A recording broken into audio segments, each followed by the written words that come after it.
বাংলাদেশ কৃষি ব্যাংক যশোর অঞ্চলের লক্ষণপুর বাজার শাখার কার্যক্রম নতুন ভবনের শুভ উদ্বোধন করা হয়েছে।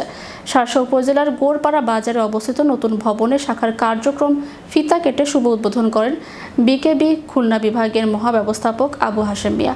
এর আগে তারুণ্যের উৎসব 2025 উপলক্ষে কৃষি ব্যাংকের গ্রাহক সেবা ও আর্থিক সাক্ষরতা বিষয়ক আলোচনা সভা স্থানীয় নিজামপুর মাধ্যমিক বিদ্যালয়ে অনুষ্ঠিত হয়। বৃহস্পতিবার সকাল 11টার সময় কৃষি ব্যাংক লক্ষণপুর বাজার শাখার ব্যবস্থাপক পলাশ কুমার ঘোষের সভাপতিত্বে আয়োজিত এই অনুষ্ঠানের প্রধান অতিথি হিসেবে উপস্থিত ছিলেন বিকেবি খুলনা বিভাগের মহাব্যবস্থাপক আবু হাশেম মিয়া। বিশেষ অতিথি হিসেবে উপস্থিত ছিলেন যশোর অঞ্চলের মুখ্য আঞ্চলিক ব্যবস্থাপক এনায়েত করিম, যশোরের আঞ্চলিক নিরীক্ষা কর্মকর্তা জনাব এস.এম. শামীম রেজা ও আঞ্চলিক কার্যালয়ের এজিএম আল মামুন ও রশিদ, শার্শা শাখার ম্যানেজার আমিনুল ইসলাম।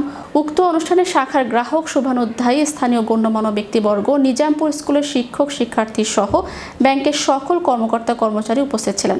অনুষ্ঠানের প্রধান অতিথি বক্তব্যে বলেন, কৃষি ব্যাংকের গ্রাহক সেবার মানোন্নয়নে বর্তমান আধুনিক ব্যাংকিং কার্যক্রম, আর্থিক সাক্ষরতা বিষয়ক কার্যক্রমে তরুণ প্রজন্মের অংশগ্রহণ সহ ব্যাংকের বিভিন্ন ধরনের সেবা সম্পর্কে গ্রাহকদের অবহিত করেন। পাশাপাশি গ্রাহকরাও তাদের বিভিন্ন সুযোগ সুবিধা এবং চাওয়ার কথা প্রধান অতিথির সামনে উপস্থাপন করেন।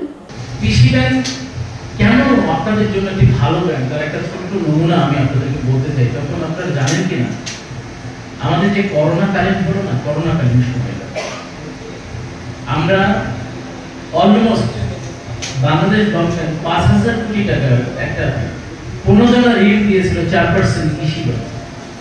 আমরা ব্যাংক একটা সময় কৃষি ব্যাংক শুরু করছিল অত্যন্ত জীবন থেকে। আমাদের এখানে মূল টার্গেট হচ্ছে কৃষক, সেই কৃষকদেরকে নির্ধারণ করে কাজ করেছি। তো সেই কৃষকদেরকে যে সেবাটা আমরা দিয়ে থাকি, সেই সেবাটার যে পরিধি বা সেই প্রাথমিক অবস্থা, সেই অবস্থাটা আসলেই এরকম ছিল না। তো আমরা কিন্তু আমাদের মানসিকতার পরিবর্তন করেছি যে কেন আমাদের কৃষক তারা এই দেশের মূল তালিকা শক্তি।